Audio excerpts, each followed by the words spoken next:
유가족들은 회사에게 요구한다. 회사는 고인과 유가족에게 사과하라. 회사는 억울한 청년 노동자의 죽음의 진상을 규명하라.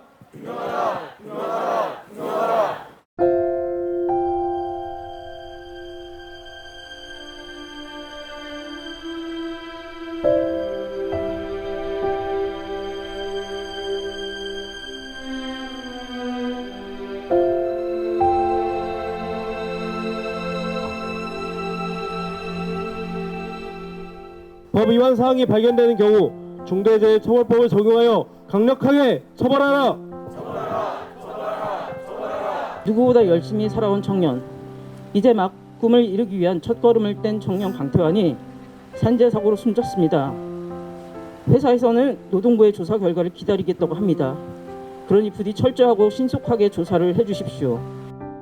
저희가 CCTV로 봤을 때는 이제 검은색 장비를, 굉장히 커다란 한 10톤짜리 장비를 태환 군이 이제 리모컨으로 조작을 하고 있었고, 갑자기 리모컨이 말이 안 듣는 것처럼 리모컨을 손에서 놨고, 근데 그게 이제 오고 있으니까 그거를 몸으로 막는 상태였거든요. 근데 뒤쪽에 조그마한 굴착기들이 쫙 줄을 서 있었기 때문에 그 사이에 낀 거예요. 그래서 이제 그런 CCTV를 확인을 했는데, 이제 사고가 난 그 순간까지만 이제 돼 있고, 그 뒤에 이제 어떻게 구조 작업이 벌어졌는지에 대한 거는 저희한테 보여주지 않았었고요. 그래서 어쨌든 현장에 갔을 때는 태환 씨를 덮친 그 검은색 그 장비가 파란 방수천에 덮여 있었고요. 그 장비가 부딪힌, 그러니까 태환 씨 사이에 끼게 만든 그 굴착기는 약간 다른, 원래 줄을 이렇게 쭉 맞춰서 서 있는 건데 좀 밀려 있었어요. 뭐 그 정도였고, 저희가 그 리모컨은 어디 있냐라고 물어봤을 때 회사 관계자들은 모르겠다라고 얘기를 했고요. 네, 그래서 그 리모컨이 저희는 좀 중요하다고 생각하는데 왜 모르지라고 생각했고, 그 이후에 이제 부검한 날 김제경찰서에 가서 검시 필증이라는 걸 받으러 갔는데, 이제 그때 그 현장에서 가장 처음 이제 출동하셨던 형사분이었는데, 그분한테 물어봐도 리모컨이 어디 있는지 본인은 모르겠다라고 얘기를 하시더라고요. 그래서 약간 좀 뭔가 현장에서 증거가 될 수 있는 것들이 제대로 수습이 되지 않았나, 이런 좀 의심을 하고 있습니다, 저희는. 네. 근데 그게 없어질 리가 없는데요. 그렇죠. 예. 근데 이제 노동부에 확인했을 때는 아마도 익산청인 것 같은데요. 확인했다라고 했는데 어디에 있냐라고 했을 때는 말씀을 안 해주셨던 것 같아요. 예.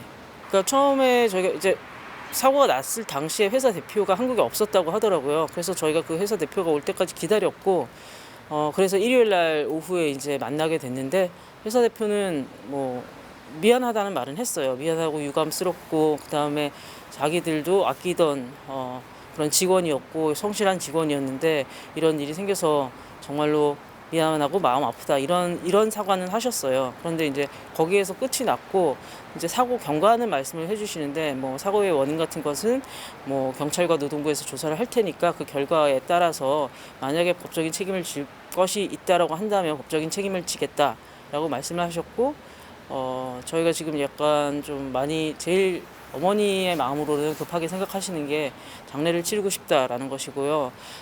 고향이 여기 전북 김제가 아니라 이제 경기도 군포였기 때문에 군포로 가고 싶어 하세요. 왜냐면 어머니의 지인들도, 또 태환 씨의 지인들도 다 군포에 있기 때문에 군포로 가고 싶어 하시는데, 회사에서 저는 최소한 처음 만난 날 다른 얘기는 안 하더라도 장례는 어떻게 하시겠냐라고 물어보고, 장례비 지원에 대한 얘기도 나오실 거라고 생각을 했는데 그런 얘기가 전혀 없었거든요. 그리고 이후에 저희가 이제 변호사님과 노무사님을 선임해서 통해서도 이제 회사의 의견을 달라고 이렇게 말을 전달을 했는데 답이 없으세요.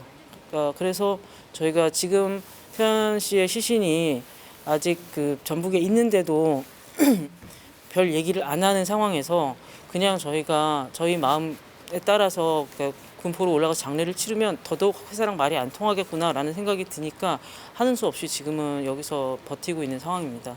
태환 씨가 한국에 들어왔을 때부터 군포에 사셨고, 그러니까 초중 고등학교를 다 군포에서 다녔고요.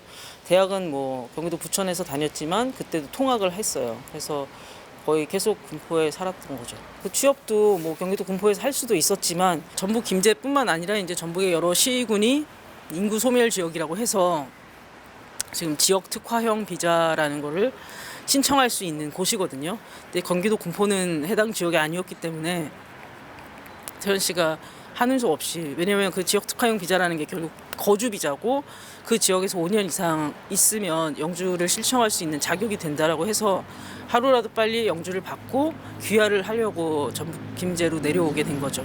그러니까 태연 씨는 그러니까 제가 만난 어떤 아이들보다도 진짜로 착하고 성실하고 하고 싶어하는 사람이었어요. 그렇기 때문에 저도 그렇게 오랜 시간 동안 태연 씨를 기억하고 태연 씨 때문에 사실은 저는 이 일을 해왔던 거거든요. 태연 씨 같이 한국에서 교육받고 성장을 한 아이들이 단지 부모가 체류 자격이 없었다는 이유로 본인도 체류 자격을 갖지 못하고 그래서 원하는 공부를 할 수도 없고 원하는 곳에 취업을 할 수도 없고 이런 것들을 좀 바꿔보고 싶다.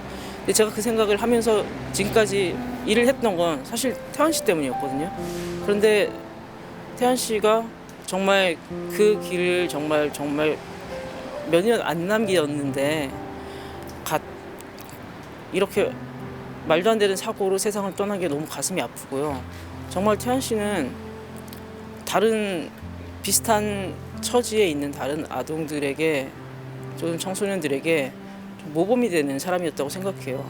저뿐만 아니라 이런 활동을 하고 있는 많은 활동가들이 항상 자기가 만나는 아이들한테 이런 선배가 있는데 이렇게 해가지고 지금은 벌써 거주 비자를 받았다 이런 얘기들 들려준다고 했거든요.